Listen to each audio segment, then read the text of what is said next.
Welcome back to The Explainer. Today, we're tackling a genuinely fascinating ethics case study centered right around the revamped Khelo India Scheme. We're going to dive into the immense pressures of public administration, the invisible behind-the-scenes tug-of-war over government funding, and the ethical frameworks that actually help leaders navigate these incredibly stormy waters. All right, let's just jump right in. So here's a question for you. When the government allocates massive piles of funds, specifically under programs like the Assistance to National Sports Federations, or ANSF, who actually decides who gets that money? And maybe more importantly, on what basis? I mean, the stakes for distributing public resources are sky high. We aren't just talking about pushing numbers around on a spreadsheet here. We're talking about shaping the literal future of grassroots sports, upgrading real training facilities, and getting a whole nation ready for the international stage. Literally every single rupee allocated is a decision that impacts actual human lives. To make sense of this whole ethical puzzle, we're going to follow a pretty straightforward path today. First up, the stakeholders. Then we'll look at the core ethical issues, followed by evaluating options. After that, we'll dive into some philosophical perspectives, and finally, institutional reforms. All right, Section 1, the stakeholders. Let's see exactly who's involved here. Meet our protagonist for today, Nandita Rao. She's a joint secretary over at the Ministry of Youth Affairs and Sports. Now, Nandita has just been handed a truly monumental responsibility. She has to figure out how to distribute funds to states under the revamped Khelo India Scheme. And to make things perfectly stressful, she has a rock-solid deadline to send her final decision to the Finance Ministry by next week. So she's sitting right at this intense intersection of institutional duty and fairness. The entire weight of this decision rests squarely on her shoulders. And here is the exact core of Nandita's dilemma. She's got two competing proposals sitting right on her desk. On side A, we have a state in the Northeast. They've got absolutely incredible grassroots talent, especially in archery and boxing.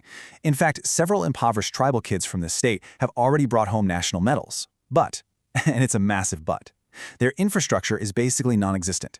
We're talking no standard training centers and hardly any coaches. Then look at side B. This is a large, highly politically influential state. They already have fantastic sports infrastructure. Plus, their state sports minister just happens to be a close ally of the central minister. Their proposal? Technically flawless. The paperwork is perfect. But, their actual ground-level need just isn't anywhere near as urgent as side A's. So it really boils down to this: immense, immediate, on-the-ground need versus perfect paperwork and heavy political sway. But hey, it's never just about what's on paper, right? There's a whole hidden layer of conflict going on. See, Nandita is getting these informal little signals from her higher-ups. They're subtly hinting that, prioritizing the politically sensitive big state would be a really smart move. It would supposedly make getting budget approvals next year a whole lot smoother. Classic administrative pressure, right? Meanwhile, on the flip side, the sports secretary from the Northeast state is calling her non-stop. He's practically pleading for his athletes, saying, look, our kids can bring global glory to the country. They just need a shot. If they don't get this funding right now, they're going to completely miss out on the next Olympic cycle. Moving on to Section 2, core ethical issues. Basically, the laws of the dilemma. So the ethical rules of this game are pretty complex. First up on the board is distributive justice. When public resources are stretched thin, should they be handed out based on absolute need or based on who has the most influence? That is the foundational question here. Next, we've got equity versus political expediency. If Nandita caves and prioritizes political convenience over genuine desperate need, she completely shatters institutional fairness. Then, of course, there's the conflict of interest. Those little informal nudges from her bosses, they put direct pressure on her ability to just make a clean, fact-based decision. We also have to talk about the massive missed opportunity cost. If she makes the wrong call here, an entire generation of insanely talented athletes might literally lose their one shot at the Olympics. And lastly, accountability. At the end of the day, whatever choice she makes, the whole process has to be crystal clear so it can survive future scrutiny. Which brings us to Section 3, evaluating options. Let's weigh the choices. Okay, let's logically walk through the three main options she actually has on the table. Step 1. Option 1. She just grants the political favor. Just hand the money over to the big state.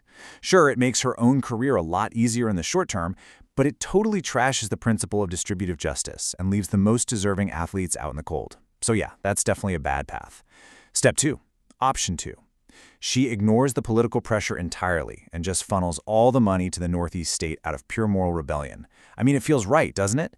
But doing this without a rigorous, documented process, that's just going to look like a rogue political stunt. It leaves Nandita completely exposed to administrative backlash. Step 3, Option 3. She establishes criteria-based transparency. Basically, she creates a totally objective evaluation process, scoring things like metal potential and actual infrastructure deficits, and she documents every single step.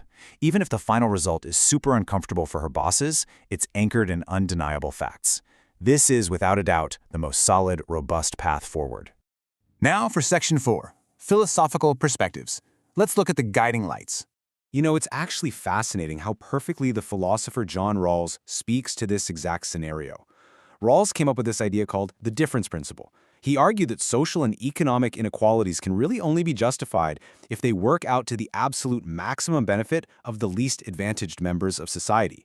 Just think about our case study for a second. Those poor tribal kids in the Northeast state with zero infrastructure, they are the literal definition of the least advantaged group Rawls was talking about. So, according to the laws of distributive justice, prioritizing them isn't just some nice charitable thing to do, it's an absolute moral imperative. We can also view this whole thing through the lens of Nobel laureate Amartya Sen. His capability approach makes the case that justice isn't just about blindly handing out equal resources to every single person. No, true justice is measured by giving people the actual opportunity to realize their capabilities. Those tribal kids in the Northeast, they already have the raw talent. The capability is there. What they're missing is the opportunity. Sen would definitely argue that directing funds to build up their infrastructure is the purest form of capability building. It's what actually transforms raw talent into realized potential. So, taking all of that into account, we finally reach our verdict. Nandita absolutely must adopt a clear, objective framework. She's got to evaluate both of these proposals based on strict, hard metrics, things like metal potential and current infrastructure gaps, and she must document her recommendations using nothing but these facts. And as for that subtle pressure from her bosses, well, she needs to politely but very firmly shut that down by making it clear her decision is entirely bound by established criteria. Honestly, this is the exact way you protect the long-term credibility of a massive scheme like Khelo India. And that brings us to Section 5, Institutional Reforms. Time to fix the system.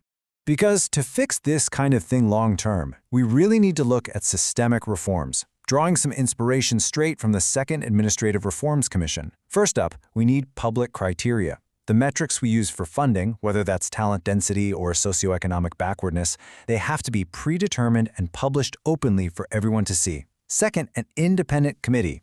We need actual sports experts and economists evaluating these proposals to strip away that political sway. Third, third-party social audits. Basically, we need independent folks reviewing the actual outcomes. Did the funding actually lead to more medals and better talent development? We need to know. And finally, an RTI and public dashboard. Any citizen should be able to just hop online and see exactly which state got how much funding and exactly why they got it. Because, as the Reforms Commission points out, transparency isn't just about catching corruption, it's about actively building and keeping the public's trust in our institutions. Which brings us right to our final takeaway for this explainer. The quote says it all. The real challenge is not deciding who is more powerful, but who is more deserving. Look, when you're dealing with limited public resources, it is so easy to just bow to power. But true administrative courage? That means looking right past the perfect paperwork and the fancy political connections to find the raw, genuinely deserving talent that's just waiting for a chance.